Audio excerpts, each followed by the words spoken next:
Shri P C Vishnunath. അസുഖബാധിതയായി സഹോദരിയുടെ വീട്ടിൽ കഴിയുകയായിരുന്നു 52-കാരിയായ സുബൈദ. സുബൈദയെ കാണാൻ അവിടെ എത്തിയതാണ് 25-കാരനായ മകൻ മുഹമ്മദ് ആഷിഖ്. ഉമ്മയോടൊപ്പം സന്തോഷവാനായി ചിരിച്ചുല്ലസിച്ചു നിൽക്കുന്ന ആഷിഖിന്റെ ഫോട്ടോയ്ക്ക് അധികം പഴക്കമൊന്നുമില്ല. പിതാവ് ഉപേക്ഷിച്ചു പോയതിൽ പിന്നെ ഉമ്മയ്ക്ക് മകനും മകന് ഉമ്മയുമായിരുന്നു എല്ലാം. ഉമ്മയുടെ സഹോദരി വീട്ടിലില്ലാത്ത സമയത്ത് ആഷിഖ് അടുത്ത വീട്ടിൽ ചെന്ന് തേങ്ങ പൊതിക്കാൻ ഒരു കൊടുവാൾ ആവശ്യപ്പെടുന്നു. തൻ്റെ പ്രിയപ്പെട്ട ഉമ്മയെ ആ വീട്ടിലെ ഡൈനിങ് ഹാളിൽ കഴുത്തറുത്ത് കൊന്ന ശേഷം രക്തം പുരണ്ട കൈയുമായി നിന്ന ആഷിഖിനെയാണ് ഓടിക്കൂടിയവർ കാണുന്നത്. ആഷിഖ് ആ കൊലയുടെ കാരണം വെളിപ്പെടുത്തിയപ്പോൾ കൂടെ നിന്നവരെല്ലാം ഞെട്ടിപ്പോയി. തനിക്ക് ജന്മം നൽകിയതിനുള്ള ശിക്ഷയാണ് ഉമ്മയ്ക്ക് നൽകിയതെന്നുമാണ് ആ അരും കൊലയ്ക്ക് അയാൾ പറഞ്ഞത്. ഇത്ര വൈകാരിക തീഷ്ണമായ ഒരു ഡയലോഗ് ഒരു പക്ഷേ MTO ലോഹിതദാസോ എഴുതുവാൻ ഒരു നിമിഷം മടിക്കും. കാരണം മാതാവ് എന്നത് കേവലം ഒരു വിളിപ്പേരല്ല, വാത്സല്യത്തിൻ്റെയും സ്നേഹത്തിൻ്റെയും ത്യാഗത്തിൻ്റെയും സഹനത്തിൻ്റെയും ആൾ രൂപമാണ്. ആ ആൾ രൂപത്തെയാണ് കോഴിക്കോട് താമരശ്ശേരി അടിവാരത്ത് നിഷ്കരണം മകൻ കഴുത്തറുത്ത് കൊന്നത്. സാർ, MDയുടെ നാലുകെട്ടിൽ തൻ്റെ പിതാവിന്റെ ഘാതകരോട് പകവിട്ടാൻ പകയുമായി വളരുന്ന അപ്പുണ്ണിയെ വരച്ചിടുന്നുണ്ട്. എന്നാൽ അപ്പുണ്ണി വളർന്നപ്പോൾ ആ പക അവനോടൊപ്പം വളർന്നില്ല. അയാൾ മാനസാന്തരപ്പെട്ടു. ഇന്നായിരുന്നെങ്കിൽ അയാൾ മാനസാന്തരപ്പെടുകയില്ലായിരുന്നു. കാരണം ലഹരി മനസ്സുകളെ കീഴടക്കുന്ന ഒരു കാലമാണ്. ലഹരി സ്വന്തം രക്ഷിതാക്കളെ വരെ കഴുത്തറുത്തും ചവിട്ടിയും കൊല്ലുന്ന മക്കളെ സൃഷ്ടിക്കുന്ന കാലമാണ്.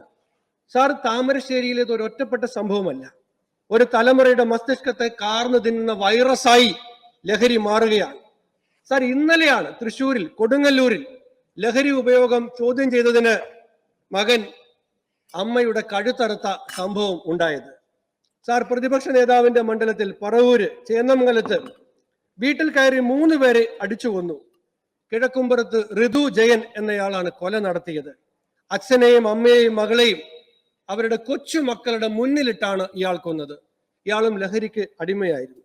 കോട്ടയത്ത് കാരിത്താസിന് സമീപം പോലീസുകാരൻ CPO ശ്യാമപ്രസാദിനെ കൊന്ന കേസിലെ പ്രതി ജിബിൻ ജോർജ് ലഹരിക്ക് അടിമയായിരുന്നു. പത്തനംതിട്ട വള്ളിക്കോട് ലഹരി വിൽപ്പന ചോദ്യം ചെയ്ത യുവാവിന് അയാളുടെ വീട്ടുകാർക്കും നേരെ ലഹരി മാഫിയയുടെ അക്രമം ഉണ്ടായ വാർത്തയും ഈ ദിവസങ്ങളിലാണ് നമ്മൾ വായിച്ചത്.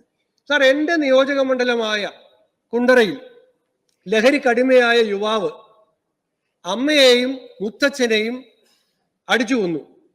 ആദ്യം മുത്തച്ഛനെ ചുറ്റിക കൊണ്ട് തലക്കടിച്ച് വീഴ്ത്തി. അപ്പോൾ മാതാവ് അവിടെ ഉണ്ടായിരുന്നില്ല. മാതാവ് പിന്നീട് കയറി വരുമ്പോൾ മാതാവിനെ വലിച്ചൊരു മുറിയിലേക്കിട്ട് ഈ ചുറ്റിക കൊണ്ട് ഇയാൾ മാതാവിനെ തലക്കടിച്ചു, അവരെ കൊന്നു. എന്നിട്ട് ഇയാൾ ആ മാതാവിന്റെ അടുക്കലിരുന്ന് മണിക്കൂറുകളോളം പാട്ട് കേട്ടു എന്നാണ് പോലീസിനോട് പറഞ്ഞത്. പിന്നീട് ഓംലെറ്റ് ഉണ്ടാക്കി കഴിച്ചു. 3:30 മണിക്ക് കൊന്നിട്ട് രാത്രി ഇരുട്ടും വരെ ആ വീട്ടിൽ അമ്മയുടെ മൃതശരീരത്തിന്റെ അടുത്ത് പാട്ടും കേട്ടിരുന്നു ഈ ചെറുപ്പക്കാരൻ. രാത്രിയിൽ മതില് ചാടി രക്ഷപ്പെട്ടു. കശ്മീരിൽ നിന്നാണ് അയാൾ പോലീസ് കഴിഞ്ഞ ദിവസം അറസ്റ്റ് ചെയ്തത്. അറസ്റ്റ് ചെയ്യുമ്പോൾ അശേഷം കുറ്റബോധം ഉണ്ടായിരുന്നില്ല. ഇയാൾ 1-ലധികം രൂപത്തിലുള്ള മയക്കുമരുന്നിന്റെ അടിമയായിരുന്നു എന്നാണ് പറഞ്ഞത്. ആ ഗ്രാമത്തിൽ ഇത് സുലഭമാണ് എന്നുള്ളതാണ് സാർ ഇത് കാണിക്കുന്നത്. ആ ഗ്രാമത്തിൽ പോലും 1-ലധികം മയക്കുമരുന്നുകൾ യഥേഷ്ടം ഉപയോഗിക്കാൻ ഇയാൾക്ക് ലഭിക്കുന്നുണ്ട് എന്ന വലിയ അപകടകരമായ ഒരു യാഥാർത്ഥ്യം സഭയുടെ മുന്നിലേക്ക് കൊണ്ടുവരികയാണ് സാർ. അങ്കിളെ, ഞാൻ എൻ്റെ അച്ഛനെ കൊന്നു. കഴിഞ്ഞ ദിവസം പത്രത്തിൽ വന്ന ഒരു തലക്കെട്ടാണ്. ഈ തിരുവനന്തപുരത്ത് വെള്ളറട കിളിയൂരിൽ അച്ഛനെ കൊന്നിട്ട് അച്ഛന്റെ സഹോദരനെ വിളിച്ച് മകൻ പറയുകയാണ്, എൻ്റെ അച്ഛനെ ഞാൻ കൊന്നു. ഈ മകൻ MBBS വിദ്യാർത്ഥിയാണ്. അച്ഛൻ ജോസിനെ മകൻ പ്രജിൻ ജോസാണ് കൊലപ്പെടുത്തിയത്. ഇയാളും ലഹരിക്ക് അടിമയായിരുന്നു എന്നാണ്. സാറ്, ഒരു അമ്മയുടെ വാക്കുകൾ ഒരു മാധ്യമത്തിൽ വന്നത് ഞാൻ സഭയുടെ ശ്രദ്ധയിൽ കൊണ്ടുവരാം. മകൻ +2 കാലം തൊട്ടാണ് വഴിതെറ്റാൻ തുടങ്ങിയത്. +2 പഠിക്കുന്ന സമയത്ത് ബാഗിൽ നിന്നും ഒരു കുഞ്ഞു പൊതി ലഭിച്ചു. തരി പോലെ വെള്ളപ്പൊടിയായിരുന്നു പൊതിയിൽ. കൂട്ടുകാരൻ തന്നതാണെന്നും കെമിസ്ട്രി ലാബിലേക്കുള്ളതാണെന്നും അമ്മയോട് അവൻ പറഞ്ഞു. പിന്നീട് ബാഗിൽ നിന്നും ഉണങ്ങിയ ഇലകൾ ലഭിച്ചു. അതോടെ സംശയം മുളപൊട്ടി. തരക്കേടില്ലാത്ത മാർക്ക് വാങ്ങി +2 ജയിച്ചു. ബിരുദ പഠനത്തിന് കോളേജിൽ ചേർന്ന ശേഷം കാര്യങ്ങൾ കൈവിട്ടു. അവന്റെ കണ്ണുകൾ ചത്ത മീനിനെ പോലെയായി. പ്രസരിപ്പെല്ലാം എങ്ങോ മാഞ്ഞു. വസ്ത്രധാരണം അലസമായി. പണത്തിന് വേണ്ടി വീട്ടിൽ നിന്നും അടിയുണ്ടാക്കി. വീട്ടിൽ നിന്നും മോഷ്ടിക്കാൻ ആരംഭിച്ചു. വൈകിട്ട് ജോലി കഴിഞ്ഞ് എത്തിയാൽ നാട്ടിലെയും വീട്ടിലെയും കോളേജിലെയും വിശേഷങ്ങൾ പങ്കുവച്ചിരുന്നവന് ഇപ്പോൾ അതിലൊന്നും താല്പര്യമില്ല. എന്തെങ്കിലും ചോദിച്ചാൽ ഒന്നോ രണ്ടോ വാക്കിൽ മറുപടി. ഓരോ കാരണം പറഞ്ഞ് അച്ഛന്റെയും അമ്മയുടെയും സഹോദരിയുടെയും കയ്യിൽ നിന്ന് പണം വാങ്ങും. കൊടുത്തില്ലെങ്കിൽ കാണുന്നതെല്ലാം തല്ലി പൊട്ടിക്കും. ലഹരിക്ക് വേണ്ടി ആരെയും കൊല്ലാൻ മടിക്കില്ല. ലഹരി ഉള്ളിലാക്കിയാൽ ആരോട് എങ്ങനെ പെരുമാറും എന്നറിയില്ല. സാർ, ഒരു അമ്മ പറയുകയാണ് ഒരു മാധ്യമത്തോട്, സാർ, സംസ്ഥാനത്ത് ലഹരിയുടെ ഉപയോഗം മൂലം കുറ്റകൃത്യങ്ങൾ വർദ്ധിക്കുമ്പോൾ ഇക്കാര്യത്തിൽ ഗവൺമെന്റിന്റെ കയ്യിൽ കൃത്യമായ ഒരു കണക്കില്ല എന്നുള്ളത് ശ്രീ ടി സിദ്ദിഖിന് സർക്കാർ തന്നെ കൊടുത്ത മറുപടിയിൽ പറയുന്നുണ്ട്. ലഹരിക്ക് അടിമയായർ ഉൾപ്പെട്ട കൊലപാതക കേസും അക്രമങ്ങളെ സംബന്ധിച്ച വിശദാംശങ്ങൾ ചോദിച്ചപ്പോൾ ക്രോഡീകരിച്ച വിവരങ്ങൾ ലഭ്യമല്ല എന്ന മറുപടിയാണ് ബഹുമാന്യനായ അംഗം ശ്രീ ടി സിദ്ദിഖിന് ഗവൺമെന്റിൽ നിന്ന് കിട്ടിയത്. സാർ, ലഹരിക്ക് അടിമപ്പെട്ടവരിൽ ഇങ്ങനെയുള്ള കൊലപാതക കേസിൽ പെടുന്നവരുടെ വിശദാംശങ്ങളും പഠനങ്ങളും ഗവൺമെന്റിന്റെ ഭാഗത്ത് ഉണ്ടാകേണ്ടത് അത്യാവശ്യമാണ്. സാർ, NDPS ആക്ട് പ്രകാരമുള്ള കേസുകൾ പരിശോധിച്ചാൽ കേരളത്തിൽ ഇപ്പോൾ ഉയർന്നു വരുന്ന ലഹരിയുടെ ഉപഭോഗം മനസ്സിലാക്കാൻ കഴിയും. സാർ, 16-ൽ 5924 കേസ്, 17-ൽ 9244 കേസ്, 21-ൽ 5695 കേസ്, 22-ൽ 26619 കേസ്, 23-ൽ 30697 കേസ്, 24-ൽ 27530 കേസുകൾ രജിസ്റ്റർ ചെയ്തിരിക്കുകയാണ്. ഇതിനകത്ത് സ്കൂളിൽ പഠിക്കുന്ന കുട്ടികൾ അവരുടെ ലഹരി ഉപഭോഗം വർദ്ധിക്കുന്നതായി മനസ്സിലാക്കാൻ കഴിയുന്നു. 19 മാസത്തിനിടെ 145 സ്ത്രീകളെയും 102 ആൺകുട്ടികളെയും പ്രതിയാക്കി എക്സൈസ് കേസ് രജിസ്റ്റർ ചെയ്തിട്ടുണ്ട്. സാർ, ഇവിടെ ഇതര സംസ്ഥാനങ്ങളിൽ നിന്നും ലഹരി വരുന്നു.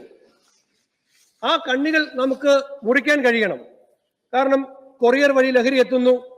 ഓൺലൈൻ സൈറ്റുകള്, ഡാർക്ക് വെബുകള്, ഇവിടെയെല്ലാം ലഹരിയുടെ വ്യാപാരം നടക്കുകയാണ്.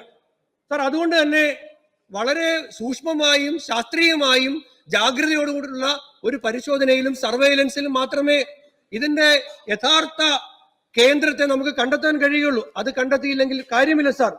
അതുകൊണ്ട് ഇപ്പോ ഈ ലഹരിയുടെ കാരിയർമാരാകുന്നത് ലഹരി ഉപയോഗിക്കുന്നവർ മാത്രമല്ല, വിദ്യാർത്ഥികളെ ഉപയോഗിക്കുന്നുണ്ട്. കാരണം എന്താണ്? ഈ മയക്കുമരുന്നിന്റെ പിന്നിൽ വലിയ സാമ്പത്തിക ലാഭമുണ്ട് ഈ കച്ചവടത്തിൽ. അതുകൊണ്ട് വിദ്യാർത്ഥികളെ അടക്കം ഇതിന്റെ കാരിയർമാരായി ഉപയോഗിക്കുന്നു എന്നുള്ളതാണ്. നമ്മുടെ അതിർത്തി ചെക്ക് പോസ്റ്റുകളിൽ കൂടുതൽ സർവൈലൻസും പരിശോധനയും ശക്തമാക്കിയെങ്കിൽ മാത്രമേ സാർ നമുക്ക് ഇതിനെ ഫലപ്രദമായി ഇവിടേക്കുള്ള ഈ അതിർത്തി കടന്നു വരുന്ന ഈ ലഹരിയുടെ വരവിനെ തടയാൻ കഴിയുള്ളൂ. സാർ, ഈ MDMA പോലുള്ള ആധുനിക സിന്തറ്റിക് മയക്കുമരുന്നുകളുടെ പ്രത്യേകത ഈ ഉപയോഗം കുറഞ്ഞാലും ഇതിന്റെ ലഹരി വളരെ കൂടുതലായിരിക്കും. വളരെ കുറഞ്ഞ അളവിൽ ഉപയോഗിച്ചാൽ മാതാപിതാക്കൾക്കോ കൂടെയുള്ളവർക്ക് പോലും ഇയാൾ ഇത് ഉപയോഗിച്ചിട്ടുണ്ട് എന്ന് കണ്ടെത്താൻ പോലും കഴിയാതെ വരും. പിന്നീട് ഒരു ഘട്ടം കഴിയുമ്പോൾ ഇതൊരു വലിയ മാനസിക ആരോഗ്യ പ്രശ്നമായി മാറുന്ന ഘട്ടത്തിലാണ് നമുക്കിത് തിരിച്ചറിയാൻ കഴിയുന്നത്. പലപ്പോഴും തിരിച്ചറിഞ്ഞതിന് ശേഷം തിരിച്ചു കൊണ്ടുവരാൻ കഴിയാത്ത അപകടകരമായ അവസ്ഥയിലേക്ക് ഈ കുട്ടികൾ മാറുന്നു എന്നുള്ള ഗുരുതരമായ ഒരു സാഹചര്യം നമ്മുടെ സംസ്ഥാനത്ത് നിലനിൽക്കുന്നു എന്നുള്ളതാണ് സാർ.